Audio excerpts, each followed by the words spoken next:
BNP একটি বড় দল, তাদের অনেক সুনামও আছে এবং অনেক দুর্নামও আছে। সব কিছু ছাপিয়ে বর্তমানে সংখ্যাগরিষ্ঠ আসন নিয়ে বিএনপি দেশের সরকার গঠন করেছে জনাব তারেক রহমানের নেতৃত্বে, প্রধানমন্ত্রী তারেক রহমানের নেতৃত্বে।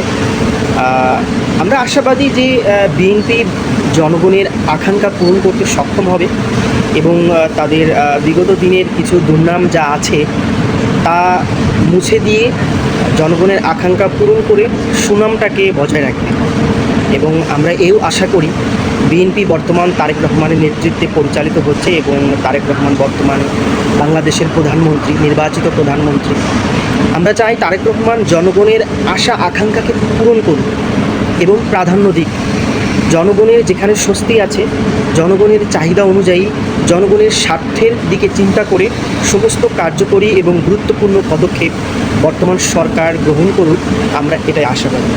আমরা আশাবাদী দেশের সাধারণ মানুষ শান্তি শৃঙ্খলভাবে সুন্দরভাবে যেন বসবাস করতে পারে, দ্রব্যমূল্যের দাম নাগালের মধ্যে রেখে, জীবনযাত্রার মান ব্যয় সব কিছু নাগালের মধ্যে রেখে দেশ পরিচালনা করে জনগণের ম্যান্ডেট নিয়ে যেন সুনাম বজায় রাখতে পারে, এই আশাবাদী আমরা বর্তমান বিএনপির প্রতি। আমরা দোয়াও করি যেন তারা ভালোভাবে দেশের সম্মান বজায় রেখে, দেশের মানুষের স্বার্থ বজায় রেখে দেশ পরিচালনা করতে পারে।